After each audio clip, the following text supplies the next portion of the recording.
The coins made small clicking sounds as I separated them into careful piles on the scarred table, my fingers sorting through quarters and dimes with the practiced efficiency of someone who had done this too many times before. Soup or soup and bread. That was the calculation. The bread was $2 and the soup was $4, and I had $6.75, which meant I could afford both. But then I would have nothing left for tomorrow, and tomorrow was Friday, and I wouldn't get paid until next week, and Margaret needed money for textbooks. Just soup then. My stomach cramped in protest, but I pushed the feeling down into that quiet place where I kept all the other uncomfortable truths about my life now. The waitress passed my table for the third time, and I felt her eyes on me, that particular blend of pity and discomfort that made my skin burn. I kept my gaze down. I had worn my good suit today, the navy one that used to fit better before I lost weight, and I had pressed it carefully this morning and checked the seams for fraying and tried to look like someone who belonged in the world of normal people with normal problems. The cafe door opened, and the atmosphere shifted like a pressure change before a storm. I didn't look up. I was counting the coins again to be sure, my hands trembling slightly from hunger or exhaustion, or the constant low-level fear that had become my baseline. A shadow fell across my table, blocking the weak afternoon sunlight that had been illuminating my sad little piles of change. I looked up. The man standing over me was tall enough that I had to tilt my head back, dressed in a charcoal suit that probably cost more than I made in 6 months, with dark eyes that seemed to see everything, catalog everything, miss nothing. Two other men flanked him several feet back, both watching the room with the alertness of professional security. His gaze moved from my face to the coins on the table, and something flickered in his expression, too quick to name. "What are you ordering?" His voice was low, controlled, the kind of voice used to being heard and obeyed. I swept the coins toward myself reflexively, covering them with my palms. "That's not your concern." His eyes returned to mine, and I saw interest there, sharp and focused. "From now on, you eat at my table." The words made no sense. I stared at him, trying to process what he meant, whether this was some kind of joke or threat or incomprehensible charity. "I don't know you. I don't need your table. I don't need anything from you." He didn't argue. He simply turned to the waitress who had materialized at his elbow with the attentiveness of someone who recognized power. "Bring her the special, full meal, and put it on my account." Then he walked away, his associates following, and the three of them left the cafe as abruptly as they had entered. I sat frozen, fury and humiliation burning through me in alternating waves. The meal arrived 10 minutes later. Roasted chicken, vegetables, fresh bread, soup, a side salad. The smell made saliva flood my mouth and my stomach clench with desperate need. I should leave. I should walk out and leave his charity sitting on the table untouched. But I was so hungry, so tired, so worn down by the endless calculations and deprivations. I picked up the fork. I ate. I hated him, and I hated myself, but I ate every bite. When I left the cafe an hour later, stuffed and miserable and confused, I noticed the black car idling across the street, and when I started walking toward the bus stop, it pulled away from the curb and followed me at a careful distance down the block. I turned left at the corner when I should have continued straight toward the bus stop, my pace deliberately casual even though my heart was hammering against my ribs. The black car turned left behind me. I walked another block and turned right, weaving through side streets I knew from years of walking this neighborhood, because bus fare was expensive and every dollar counted. The car followed at the same measured distance, never closing the gap, never falling back, just maintaining that constant presence like a shadow I couldn't shake. Fear climbed my throat and mixed with a fury so hot it almost choked me. What had his interference done to me? What mark had he left just by speaking to me in that cafe, by buying me a meal I hadn't asked for? My apartment building came into view, a sad structure with peeling paint and bars on the ground floor windows. sitting in a neighborhood where people learned not to ask questions or make eye contact. I climbed the steps with my key already in hand and didn't look back until I was inside with the door locked behind me. My apartment was on the third floor, and I took the stairs quickly, my breathing harsh by the time I reached my door. Inside, I went straight to the window that overlooked the street and peered down through the grimy glass. The black car had stopped at the curb directly below. As I watched, one of the men from the café emerged, the tall one with silver at his temples, who had stood behind the man with the dark eyes. He straightened his suit jacket, looked up at my building with casual assessment, and took up a position on the sidewalk, standing guard. My confusion tangled with outrage, and underneath both feelings, a sick dread that felt horribly familiar. I remembered other men in expensive clothes coming to our old house, the house we lost. Remembered my father's desperate explanations and my mother's silent tears, and the cold certainty that we were drowning in something beyond our control. This felt the same, but also fundamentally different. Those men had wanted to take everything. This man seemed positioned to keep something out. I had a side job tonight, bookkeeping for a small restaurant that paid me under the table. Money I desperately needed because Margaret's textbooks cost more than I'd budgeted for. I grabbed my bag and left the apartment, locked the door, descended the stairs with my shoulders squared. The man looked up as I exited the building. He moved to intercept me with smooth efficiency, his expression polite but immovable. "Miss Whitmore, I'm James Carstairs. Mr. Thornhill has asked me to ensure your safety this evening." I stopped on the bottom step, eye level with him now. "I don't need your protection or his. I have work.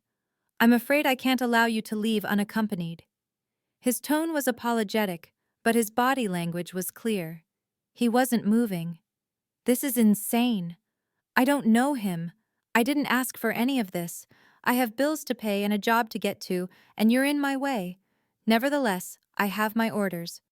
We stood there in a silent standoff, and I realized with sick helplessness that I couldn't physically move him, couldn't get past him, couldn't do anything but surrender or call the police and explain what exactly that a well-dressed man was standing on a public sidewalk. I turned around and went back inside, back up the stairs, back into my apartment where I texted my restaurant contact that I couldn't make it tonight, watching the income I couldn't afford to lose disappear. I pulled out my ancient laptop and searched for Alexander Thornhill, finding fragments and rumors and carefully worded news articles about civic contributions and business holdings. Nothing concrete, but enough to paint a picture of power and danger and influence that operated in shadows. At midnight, someone knocked on my door and I froze in my chair, every muscle locking. James Carstairs' voice came through the wood, calm and inexorable. "Miss Whitmore, Mr. Thornhill requests your presence." I opened the door because I was still dressed in my work clothes, too anxious through the long evening hours to have even considered changing. My body too wired with confusion and fear to settle into anything resembling normalcy. James Carstairs stood in the hallway looking apologetic in a way that made his firmness even more unsettling, his expensive suit unmarred by the late hour, his expression professional. "A car is waiting downstairs, Miss Whitmore. Mr. Thornhill needs to see you." "Why?" My voice came out harder than I intended, panic sharpening the edges. "What does he want at midnight?" "It's a matter of your safety. That's all I'm authorized to say. Please, it's important." My mind raced through possibilities, each worse than the last, and somewhere in the spiral of fear was the terrible thought that this was about my father's old debts after all, that somehow Alexander Thornhill had bought up that poison and now owned me the way those other men had tried to own my family. I had no choice, and we both knew it. I grabbed my bag and followed him down the stairs, past the guard still stationed outside, into the back seat of the black car that had haunted me all evening. The drive took us through the city, and I watched my neighborhood give way to better areas, places I only ever saw when the bus route detoured, streets with trees and renovated buildings, and businesses that stayed open past dark without bars on the windows. We drove further into wealth I had only glimpsed in magazines, estate properties behind gates and walls, until we pulled up to a restaurant with darkened windows and a closed sign but light glowing from deep inside. James escorted me through the empty dining room, our footsteps echoing on hardwood floors, past tables set with white linens and good silverware, into a private section in the back, where Alexander Thornhill sat alone at a table set for two with food already plated and waiting. He stood when I entered, and I noticed details I had been too disoriented to catalog in the café.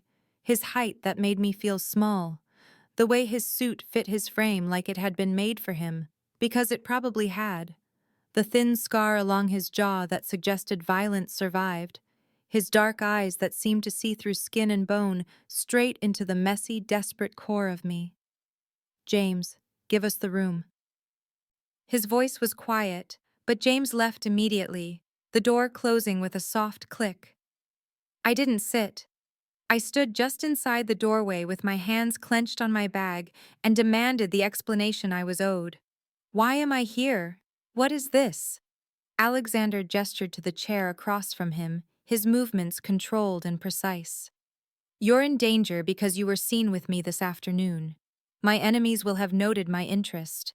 You need protection until I can neutralize the threat." I almost laughed from the sheer absurdity. "I didn't ask for your interest. I don't want your protection. I can't afford to be entangled with whatever you are. It's too late." His certainty was absolute, unshakable. "The moment I spoke to you in that cafe, you became a person of interest to people who would hurt you to hurt me. I won't allow that to happen." I saw the truth in his face, the iron determination, and my fear crystallized into something sharp and cold. I was trapped in something I didn't understand by a man I didn't know because he had decided to notice me. "Please sit. Eat. You're safe here." My legs were shaking, so I sat because the alternative was collapsing, and he served me himself, plating food with careful attention, the intimacy of the gesture more unsettling than anything else that had happened. His phone vibrated on the table as we sat in tense silence. He read the message and his expression darkened like a storm moving in, and when he looked up at me, there was something like regret in his eyes. "They've already moved. Your apartment building is burning. Margaret."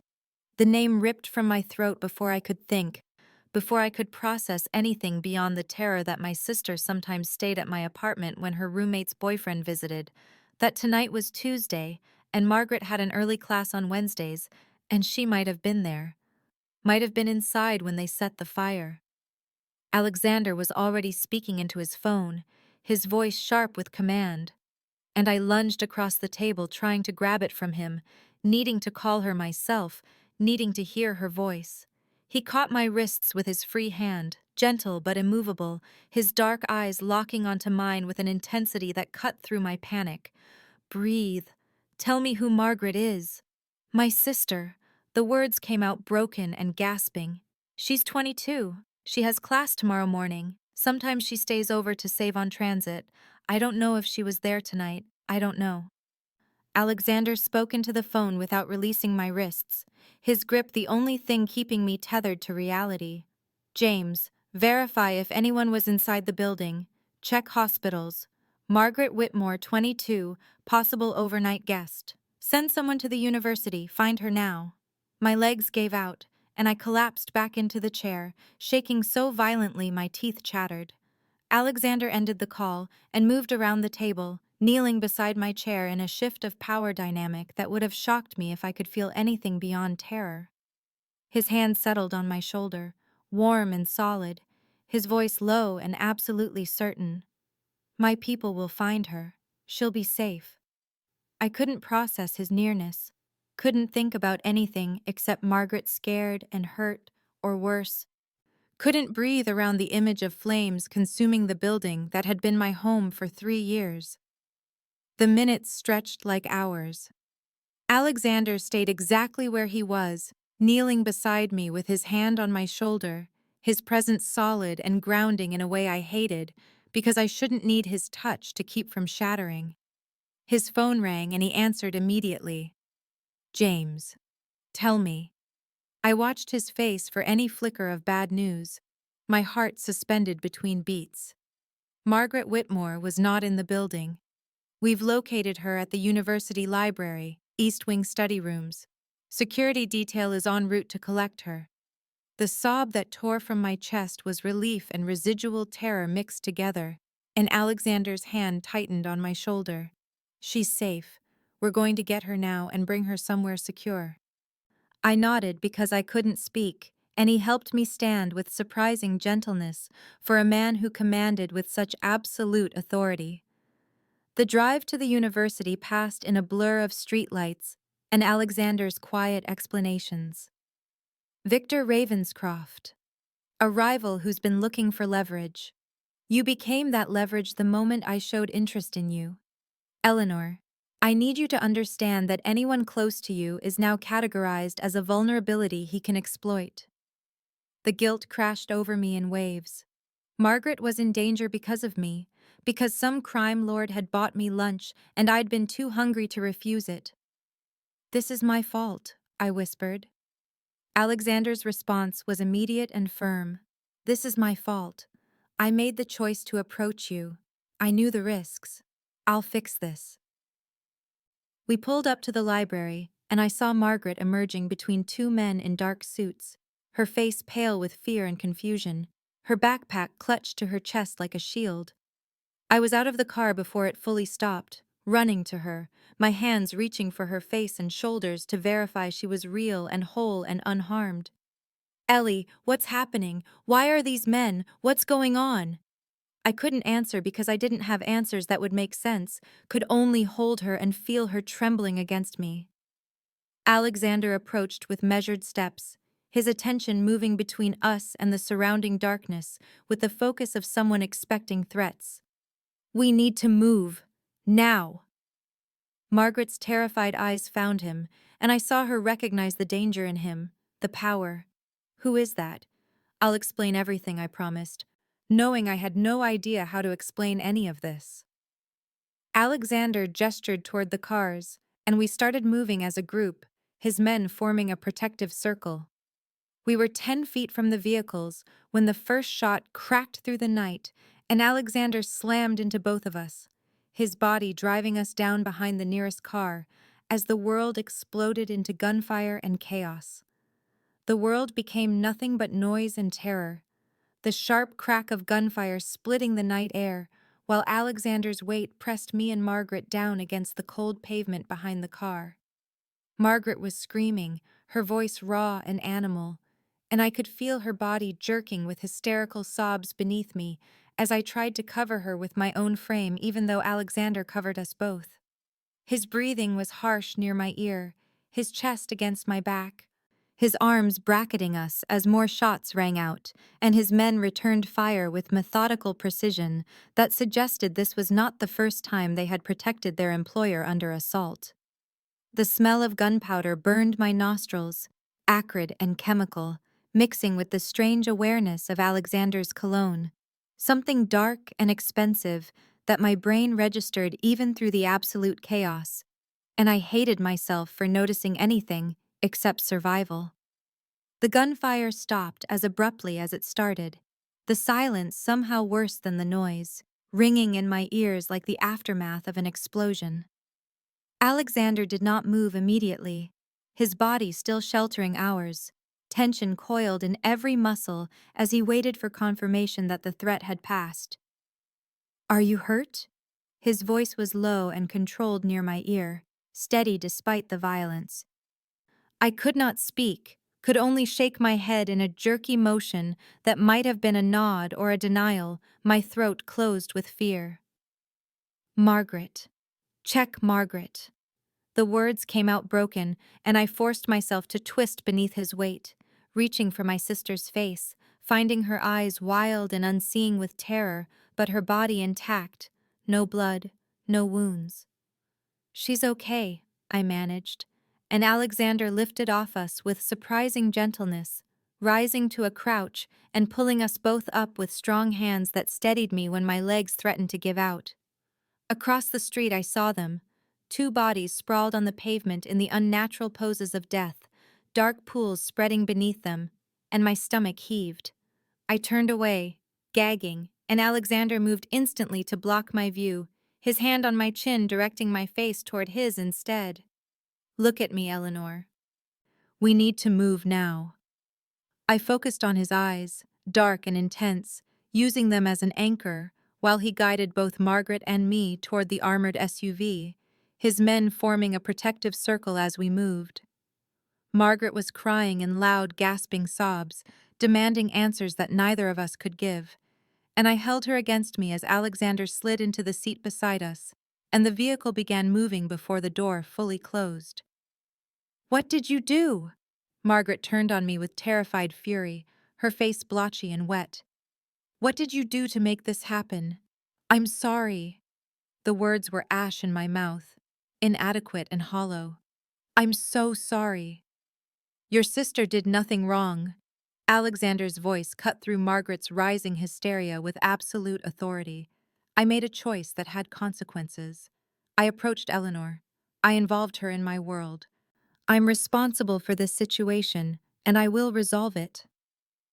Margaret stared at him with something between terror and desperate hope, and I watched the city roll past the tinted windows as we drove through residential neighborhoods into areas of wealth that existed in a different reality from mine.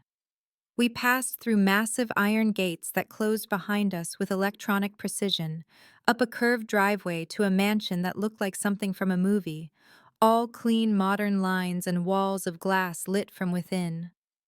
Alexander ushered us inside with a hand on my lower back, a touch that burned through my shirt, past guards stationed at intervals through hallways lined with art I could probably never afford to see in museums. He led us to a wing of private rooms, opening doors to reveal connected bedrooms decorated in soft neutrals with a shared bathroom between them. Everything we might need apparently anticipated and prepared. Margaret clutched at my arm, her fingers digging in hard enough to bruise. "You'll stay here under full security until the situation is resolved," Alexander addressed us both, but his eyes kept returning to me.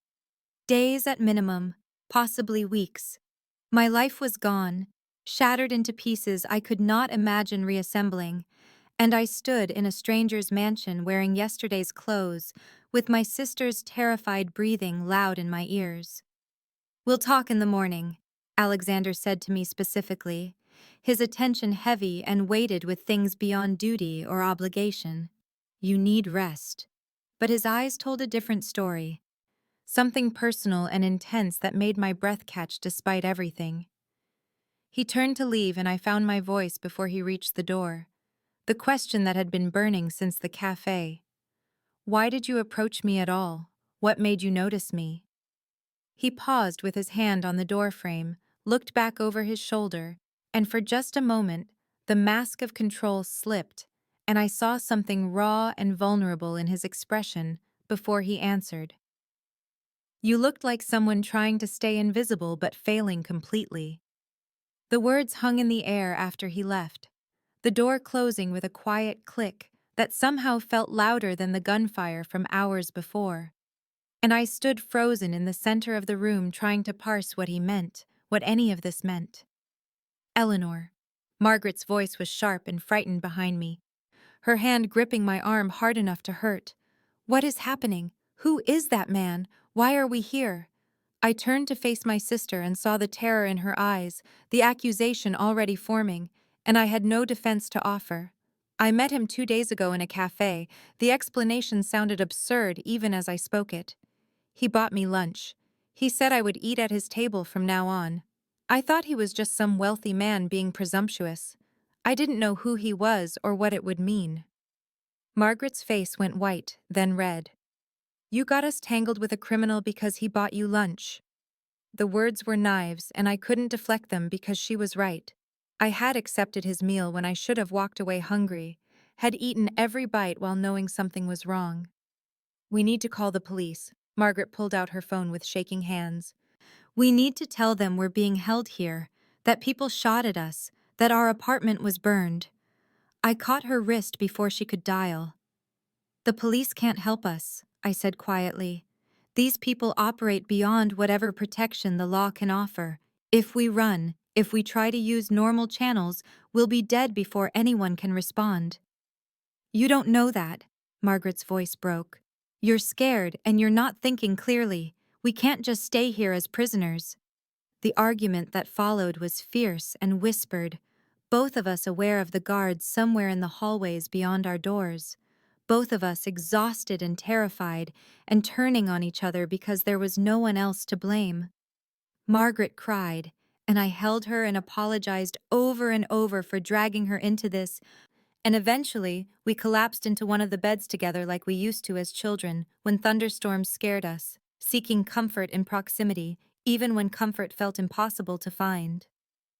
I woke before dawn disoriented by softness, by silk sheets against my skin, and a mattress that didn't sag or creak, the luxury jarring against every reality I had known for the past 3 years since my father died and left us with nothing but debts and shame.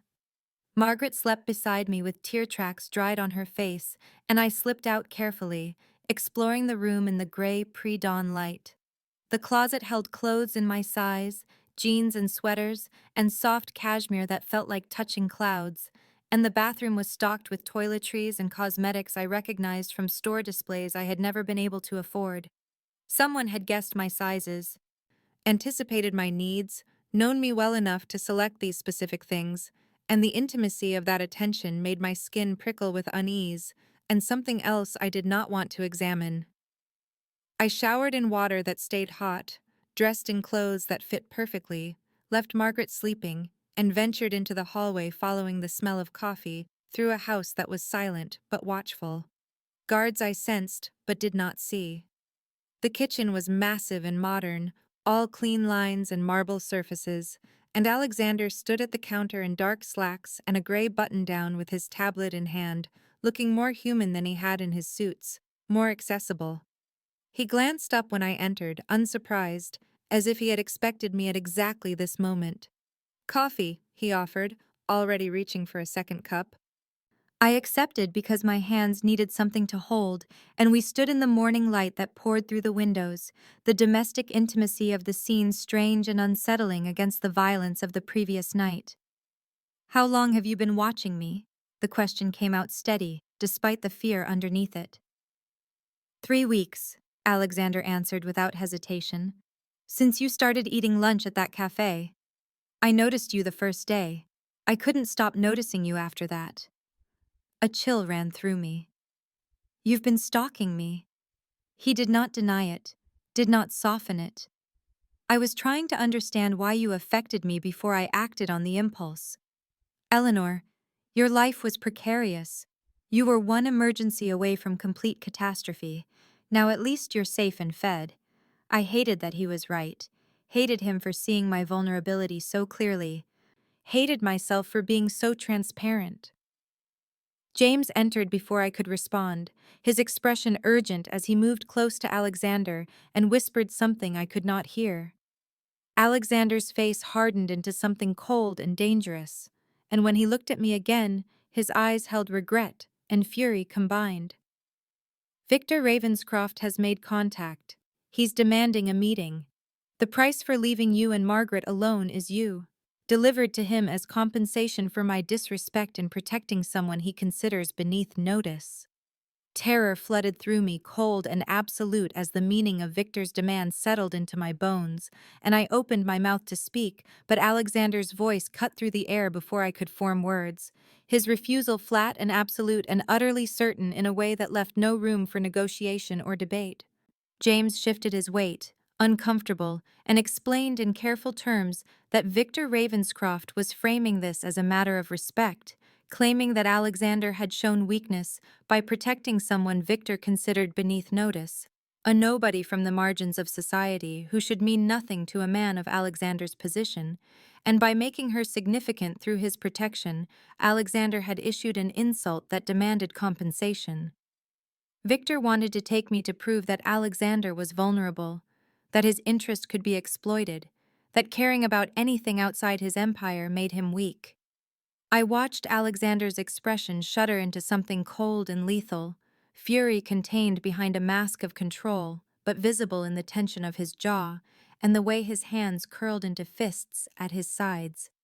And for the first time, I saw the violence that lived beneath his careful courtesy, the ruthlessness that had built his empire and held it against rivals who wanted to tear it down. I should have been terrified of him in that moment, but instead I felt a strange fascination, an awareness that he was dangerous, but the danger was not pointed at me, that his fury was on my behalf, even though I was a stranger who had stumbled into his world by accident. He told James to arrange a meeting with Victor on his terms, neutral territory, his people providing security, and James nodded and left without argument, leaving us alone in the kitchen with morning sunlight streaming through windows that suddenly felt less like openings to the world and more like vulnerabilities someone could shoot through.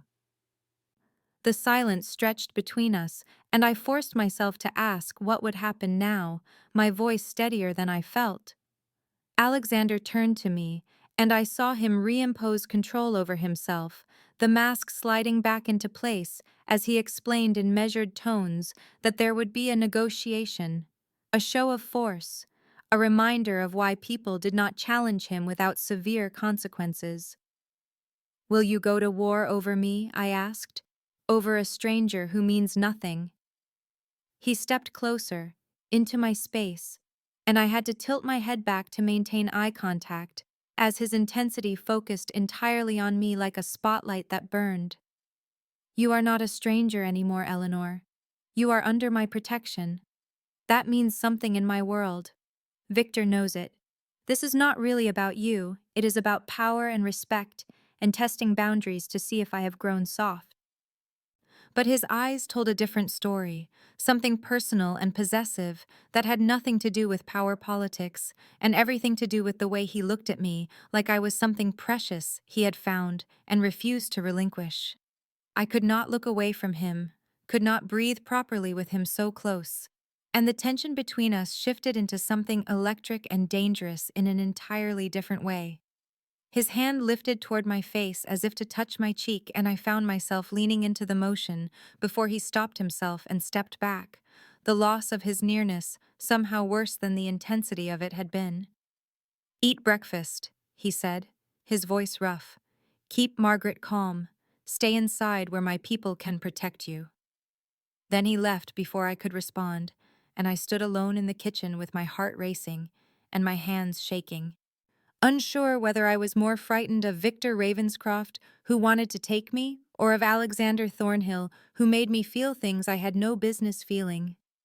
Margaret appeared in the doorway looking hostile and scared in equal measure, demanding to know what was happening, what the urgent conversation had been about, and I explained Victor's demand in halting words that sounded insane even as I spoke them. Margaret's response was immediate hysteria, insisting we should run, escape, disappear before these men destroyed us both, and I felt exhaustion settle over me like a weight as I explained what I had already come to understand. We could not run, because Victor's people would find us. We had no resources and no protection and nowhere to go that his reach would not extend. We were safer here behind Alexander's walls and guards than we would be anywhere else in the world. "You are being seduced by his wealth and power," Margaret accused, her voice sharp and cutting. "You are forgetting that he is a criminal, that everything he has was built on violence and exploitation, that we should not be here." The words stung because there was truth in them, a grain of accuracy that I could not deny even as I rejected the larger implication. When Margaret moved toward the door with wild determination to leave, I had to physically intercept her, grabbing her arms and holding her back as she struggled against me, both of us fighting in fierce whispers because we were aware of guards nearby who would intervene if we became too loud. She finally collapsed against me sobbing, and I held her and promised I would fix this somehow, even though I had no idea how to make that promise real. The day passed with agonizing slowness, Alexander gone to handle whatever business required his attention, guards visible at every corridor intersection, Margaret and I trapped in luxurious captivity with nothing to do but wait and worry. Evening came with shadows stretching across the grounds visible through the windows, and Alexander returned looking exhausted in a way that made him seem more human and less untouchable. I had retreated to the library, drawn by the presence of books, needing the comfort of familiar things, even if the volumes on these shelves cost more than I made in a year, and he found me there and sat in the chair across from mine without speaking. "How does the situation stand?" I asked into the quiet. "Tomorrow night," he answered. "Neutral territory, a warehouse complex that neither of us controls. Victor will posture and make threats to establish his position. I will remind him of the cost of actual conflict." "What happens if he does not back down?" I whispered. Alexander met my eyes and held them and said, "Then people die. And I need to know if you can live with that, with being the reason for bloodshed." The moral crisis laid bare between us in the quiet library, and I could not reconcile the weight of lives against my own survival, could not accept that people might die because a powerful man had noticed me counting coins in a café. "I do not want anyone dying because of me." The words came out raw and honest. Alexander watched me with those dark eyes that missed nothing, and explained in a tone that held no judgment that his world did not operate on innocence and guilt the way mine did, that violence was currency and respect was survival, that Victor would keep pushing until Alexander pushed back harder because anything less would be seen as weakness that others would exploit. "But there has to be another way," I insisted, my voice rising despite my efforts to stay calm. "I could disappear, leave the city, remove myself as the catalyst so you would have no reason to fight." His response was immediate and sharp, cutting through my desperate logic. "You would be dead within a week, Eleanor. Victor's interest is locked on you now. He sees you as my vulnerability whether you stay or go. Only my protection keeps you breathing." The trap closed tighter around me, and I felt the walls of my choices narrowing to a single path I had not chosen and did not want. "What do you get from this?" I demanded, anger breaking through fear. "Why spend resources and risk war for someone you do not even know? What possible benefit makes this worth it to you?" The silence stretched long enough that I thought he might not answer, and when he finally spoke, his voice was quieter, stripped of the authority he usually carried.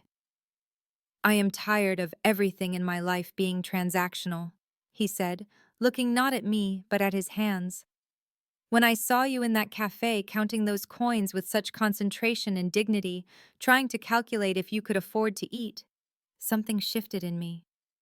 You reminded me that people still exist who fight for normal things, small things. A bowl of soup and a piece of bread, who have not been swallowed by the world I inhabit. I wanted to protect that. Protect you." The loneliness in his words struck me harder than his earlier intensity, and I saw past the power and danger to the isolation beneath, the man who commanded an empire but lived alone inside it. "Do you regret it now?"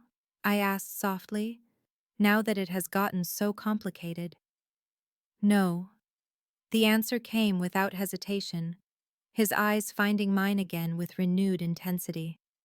"I regret the danger I brought to you, but I do not regret meeting you, knowing you, having you here where I can keep you safe." The air between us charged with something electric and terrifying, and I should have been thinking about survival and escape. But instead, I was noticing how the lamplight caught gold in his dark eyes, how exhaustion made his face more human and accessible, how his presence filled the space between us until I could barely breathe. "What happens after tomorrow?" I whispered. "If you win, if Victor backs down." "You stay under my protection until all threats are neutralized," he answered. "Then you choose whether to return to your old life or accept what I am offering you." The question formed before I could stop it. "What are you offering?" Alexander stood and crossed the distance to my chair, looking down at me with an expression of naked want that made my pulse race and my breath catch. And his voice was rough and honest when he said, "Security, safety, everything you need for yourself and Margaret. And if you want it, me, all of me, not as a transaction, but as a choice you make freely." I should have refused, should have been appalled by the presumption, but my treacherous body leaned toward him, and my mind catalogued the way his hands curled at his sides as if restraining himself from reaching for me. And I realized with shocking clarity that I was drawn to him not despite the danger, but woven through it. That somewhere between his declaration in the café and this moment, I had begun to see him as more than a threat, had begun to want what he offered, even knowing the cost. Before I could respond to his declaration, the library door opened, and James appeared looking urgent and grim, his interruption shattering the charged moment between us like glass breaking, and Alexander straightened immediately, all vulnerability vanishing behind the mask of control he wore so expertly. "Victor has moved up the timeline," James said without preamble. "He wants the meeting tonight in 2 hours, or he will take action against additional targets. He has named Margaret specifically, and your friend Sophia Redmond." The cold that flooded through me at hearing Sophia's name was absolute and paralyzing, because I had not considered that anyone beyond Margaret might be pulled into this nightmare, had not thought about my best friend, who knew nothing of Alexander or Victor or the danger I had stumbled into. Alexander was already moving toward the door, issuing commands to James about security protocols and vehicle arrangements, his mind clearly racing through tactical considerations, and I forced myself to stand on legs that shook and follow them into the hallway. "You cannot go tonight," I said, my voice coming out stronger than I felt. "It is too fast. He is trying to throw you off balance. Make you react instead of plan." Alexander stopped and turned to look at me with something like surprise and appreciation in his expression. "You are right," he said. "That is exactly what Victor is attempting. But if I refuse, he will hurt people to prove he can. That is how this works. I cannot show hesitation." "Then take me with you." The words came out before I could evaluate their wisdom. "If this is about me, then let me be there. Let Victor see that I am not some helpless prize to be traded, but a person who chooses to stand with you." The silence that followed my declaration stretched thin and dangerous. James looked shocked, and Alexander's expression cycled through refusal and consideration, and something darker that might have been pride or possession. "Absolutely not," Alexander finally said. "You will stay here where you are protected. I will not bring you into a room with Victor Ravenscroft where anything could happen." I stepped closer to him, invading his space the way he had invaded mine in the library, and looked up to meet his eyes with all the determination I could gather. "If I stay here, I am a thing to be discussed and negotiated over. If I come, I am a person making a choice. That changes the dynamic entirely, and you know it." Alexander stared down at me, and I watched him war with himself, his protective instincts battling against the strategic truth of what I was saying. James cleared his throat and spoke carefully. "She is not wrong. If Eleanor appears at the meeting voluntarily by your side, it undermines Victor's entire position that you have taken something from him or shown weakness. It demonstrates strength and partnership, rather than possession." I could see the moment Alexander made his decision in the tightening of his jaw and the way his hands flexed at his sides. "If you come," he said slowly, "you follow every instruction I give without question or hesitation. You stay within arm's reach of me at all times, and if I tell you to run, you run and do not look back. Do you understand?"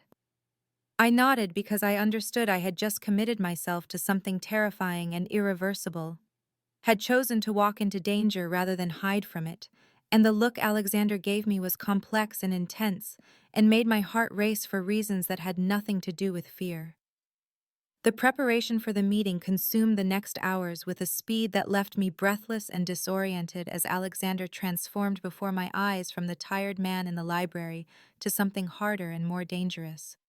His staff moving through the house with military precision, weapons appearing from hidden places, communications equipment spread across his office in a dizzying array of technology and planning. I was given instructions by a woman named Maria, who appeared with armor concealed as elegant clothing, a vest thin enough to wear under the silk blouse she handed me, but strong enough to stop a bullet, she assured me in accented English, and the reality of what I had volunteered for crystallized into sharp focus that made my hands shake as I dressed. Margaret refused to speak to me after I told her I was going to the meeting, her silence more damning than her earlier accusations, and I left her in the secured bedroom with guards outside, feeling the weight of her fear and anger like stones in my chest. Alexander found me standing in the hallway outside his office, unable to make myself enter, and something in his expression softened when he saw my face, and he drew me inside away from the organized chaos and closed the door to create a pocket of quiet. "You can still change your mind," he said, and there was no judgment in his voice, only concern, and something that looked like hope that I would choose safety. "I cannot hide while other people face consequences for his interest in me," I answered, and my voice only shook a little. Alexander studied my face as if memorizing it, and stepped close enough that I had to tilt my head back to maintain eye contact, and his hand lifted to cup my jaw with a gentleness that seemed impossible from someone so dangerous. "You are braver than you know," he said quietly, and the words settled into my chest alongside the fear and tangled with the growing feelings I could no longer deny. "When we leave that meeting, you will have a choice to make, Eleanor, whether you want to return to your old life or stay in mine, and I need you to know that whatever you choose, I will respect it and ensure you and Margaret are protected either way." The offer was freedom wrapped in safety, and it terrified me more than Victor's threats because it required me to acknowledge what I wanted rather than simply react to danger. "I do not know what I want," I whispered, and it was the most honest thing I had said in days. Alexander's thumb brushed across my cheekbone, and his eyes held mine with an intensity that made breathing difficult. "Yes, you do," he said. "You are just afraid to admit it, and that is all right. Fear is not weakness." His mouth was close enough that I could feel his breath, and every instinct screamed at me to close the distance, but James knocked and entered before I could act on the impulse, and the moment shattered as Alexander stepped back and became the crime lord again, all business and controlled violence. "It is time," James said simply, and Alexander nodded and offered me his arm like we were going to a dinner party rather than a meeting that could end in bloodshed. And I took it because turning back was no longer possible, and perhaps had never been. The motorcade that left Alexander's estate consisted of 4 vehicles moving through the city with military precision, and I sat beside him in the center car, watching streetlights blur past while my heart hammered against the thin armor concealed beneath my borrowed clothes, the weight of it a constant reminder that people expected bullets tonight. Alexander had been silent since we departed, his hand resting on his thigh close enough to mine that I could feel the heat of him, but not touching, and I wondered if the distance was deliberate, or if he was simply lost in whatever calculations a man made before walking into potential violence. James sat in the front beside the driver, speaking quietly into a radio, coordinating with the other vehicles and with people I could not see, and the professional competence on display should have been reassuring, but instead made everything feel more real and more dangerous. "We are 10 minutes out," James said without turning around, and Alexander acknowledged with a slight nod before finally looking at me with an expression I could not fully read. "When we arrive, you stay at my left side," he said, his voice low and controlled. "Do not speak unless Victor addresses you directly. Do not react to anything he says, no matter how personal or cruel. He will try to provoke a response because emotional reactions are weaknesses he can exploit." I nodded because my throat was too tight for words. "If shooting starts," Alexander continued, "James will cover you and get you to the car. Do not wait for me. Do not look back. I need to know you will leave if ordered." The idea of running while he stayed to face bullets made something twist painfully in my chest, but I nodded again because I had agreed to follow his instructions and because arguing now would only distract him. He studied my face as if checking for cracks in my resolve, and then did what he had stopped himself from doing earlier. Reached up and cupped my jaw with his palm warm and calloused against my skin. "You are braver than anyone I have ever brought into this world," he said quietly, "and I do not take that for granted." The words settled into me alongside the fear and transformed into something that felt dangerously like courage, or maybe just recklessness, born from knowing that after tonight, nothing would ever be the same, regardless of outcome. The car slowed and turned into what looked like an industrial area, warehouses looming dark against the night sky, and my stomach dropped as I realized we had arrived at the neutral territory where Alexander would face the man who wanted to destroy him and take me as proof of that destruction. The vehicle stopped in formation and James spoke quickly into his radio before turning to look at Alexander with grim readiness. "Victor is already inside with 8 men. We have 12 positioned around the perimeter. Odds are acceptable."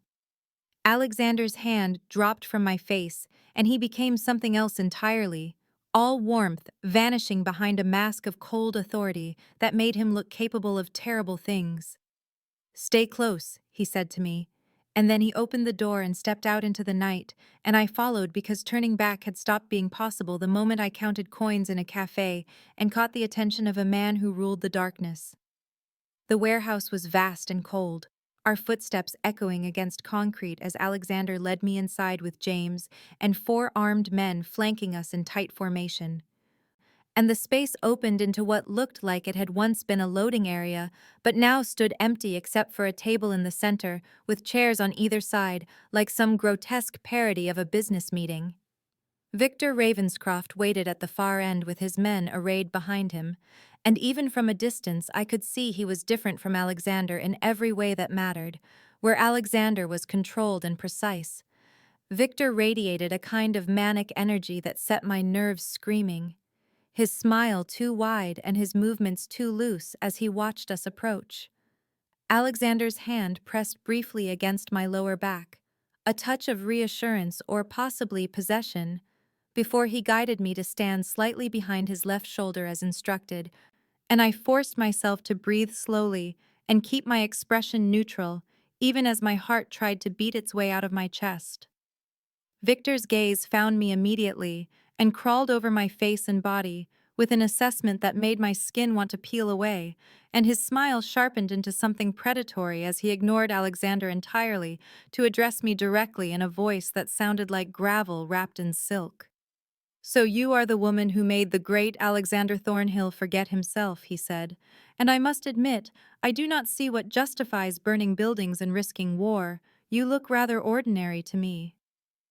The insult was designed to provoke, and I felt Alexander go absolutely still beside me, a dangerous quality entering the air around him, but I remembered his instructions and kept my mouth closed and my gaze level even as humiliation burned through me.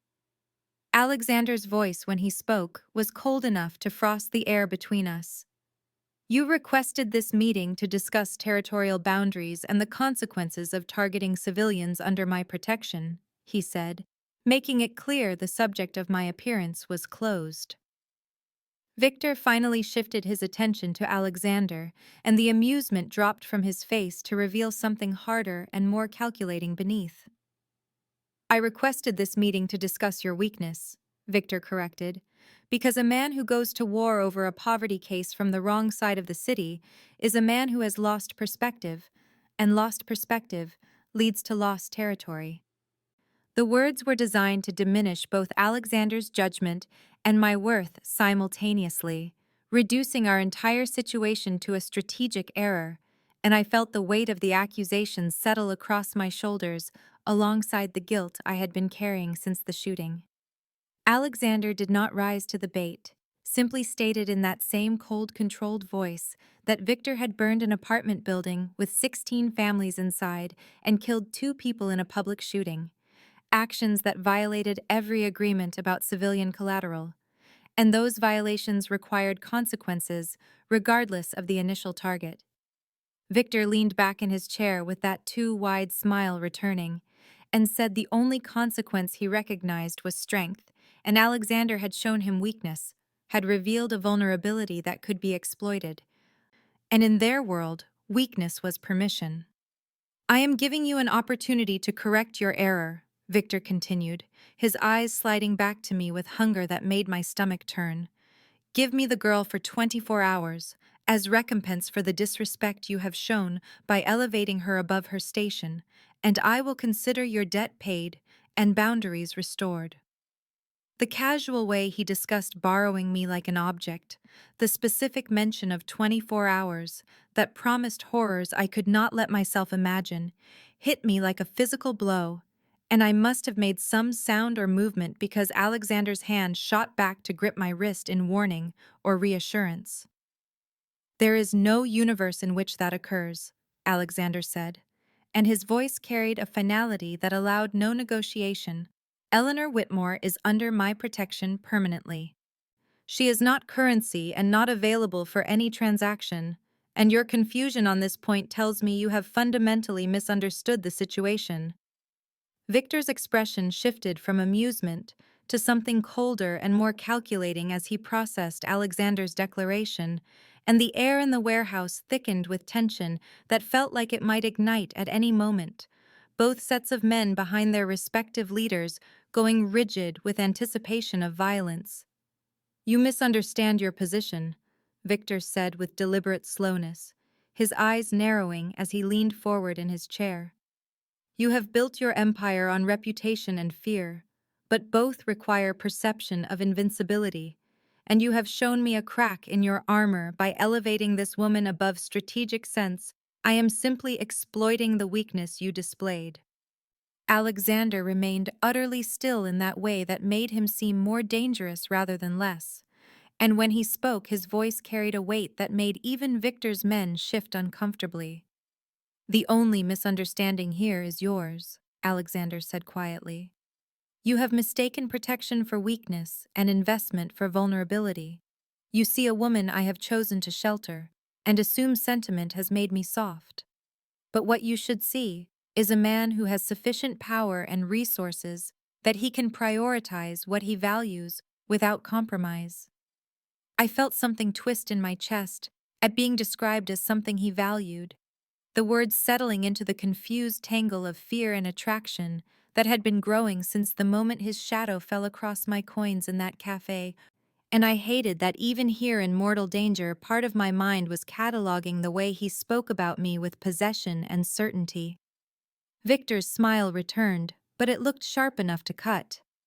Pretty words, he said, but they do not change the mathematics of our situation. You are spread thin protecting her and the sister and whatever other loose ends this infatuation has created, while I am concentrated and focused and willing to do what you apparently are not. Alexander tilted his head slightly in a gesture that might have been curiosity or might have been a predator calculating an attack. And what is it you believe I am unwilling to do? He asked with genuine interest, threading through the menace. Victor gestured broadly at the space between them. Sacrifice her, Victor said bluntly. The smart play is to cut your losses and hand over the girl. Take the reputation hit now and rebuild. But you are sitting here pretending this is negotiable, which tells me she has gotten under your skin in a way that makes you compromised. The casual dismissal of my humanity, the reduction of my entire existence to a chess piece to be sacrificed or traded, should have made me feel small and powerless, but instead I felt anger beginning to burn through the fear, hot and bright and clarifying. Alexander's hand moved slightly, a minute gesture, but every one of his men responded by shifting their stance in a way that made Victor's guards tense, and I realized I was watching a language of violence being spoken in increments too small for civilian understanding. I am not compromised, Alexander said with finality. I am simply drawing a line you apparently need illustrated. Eleanor Whitmore is not available for negotiation or trade or temporary loan. She is permanently under my protection, which means harming her or leveraging her is functionally identical to attacking me directly, and we both know what happens to people who attack me directly. The threat hung in the cold air between them, crystallized and absolute, and Victor's expression finally showed something other than amusement, a flash of genuine calculation as he reassessed whatever assumptions he had brought to this meeting. Victor's expressions cycled through calculation and frustration before settling into something harder and more resolved as he leaned back in his chair with deliberate casualness that fooled no one in the warehouse. "You are making a mistake," he said finally, his tone shifting from negotiation to something that sounded like warning wrapped in false concern. "But I suppose every man is entitled to his errors in judgment. Just know that I will be waiting for the inevitable moment when your sentimentality costs you more than you can afford." Alexander's posture never changed, but something in the quality of his stillness shifted, and I felt the temperature in the room drop several degrees as he regarded Victor with the kind of patience predators show prey they have already decided to kill. "The moment you set fire to that building, you crossed a line that removed the option of waiting," Alexander said with terrifying quiet. "And the moment you demanded Eleanor as payment, you confirmed you do not understand the rules you are playing by. So let me clarify them in terms simple enough that even your arrogance cannot misinterpret." He stood slowly, and his men moved with him in perfect synchronization, a display of unified force that made Victor's guards tense and reach for weapons they had not yet drawn. "Eleanor Whitmore is mine," Alexander continued, with each word falling like a stone into still water. "She is not currency, and not leverage, and not available for any transaction or negotiation or temporary arrangement. She is protected by everything I have built, and everyone who answers to me. And any further action against her or her sister will be met with the complete dismantling of your organization and everyone in it." The possessive declaration sent heat flooding through my chest, even as my rational mind screamed that I should be horrified by being claimed like property. But there was something in the absolute certainty of his protection that made me feel safer than I had since my father died and left us drowning in his debts. Victor stood as well, and his smile had entirely vanished, leaving behind something cold and calculating. "Then we are at an impasse," he said, "because I cannot let this challenge go unanswered without looking weak to everyone watching, and you apparently cannot be reasoned into strategic sense, which leaves only one resolution." Alexander nodded slowly as if Victor had finally said something intelligent. "Then we are clear," he agreed, and his hand moved in that minute gesture again, his men responding by creating a tighter formation around us. I felt James move closer to my right side, positioned to shield me, and the awareness that violence was about to erupt made my heart slam against my ribs hard enough to hurt. Victor's eyes moved to me one final time with naked hunger and calculation. "Such a waste," he said almost sadly. "She will not even survive what is coming. Collateral damage in a war her existence started. I hope she was worth it." The words hit me like a physical blow, the confirmation that my presence had indeed started something that would end in blood and death. But before I could process the guilt, Alexander spoke again, and his voice carried a finality that allowed no response. "She is worth everything," he said, "and you will never get close enough to test that theory. This meeting is over. Leave now while that is still an option."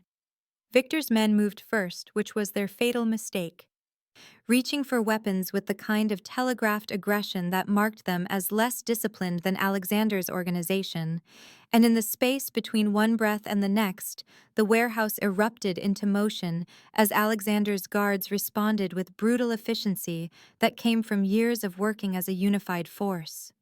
I felt James's hand on my arm, pulling me backward and down behind the relative shelter of a support column, my body moving on his command before my mind could process what was happening, and the sound of gunfire exploded through the space, loud enough to make my ears ring and my heart seize with pure animal terror.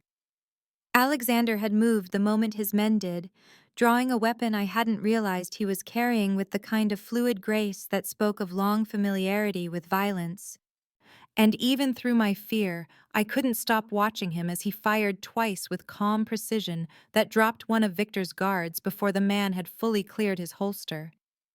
Victor had thrown himself behind his chair, his face twisted with fury, and what might have been fear, shouting orders that were lost beneath the cacophony of bullets striking metal and concrete, and I realized with sick clarity that this confrontation had always been destined to end in blood.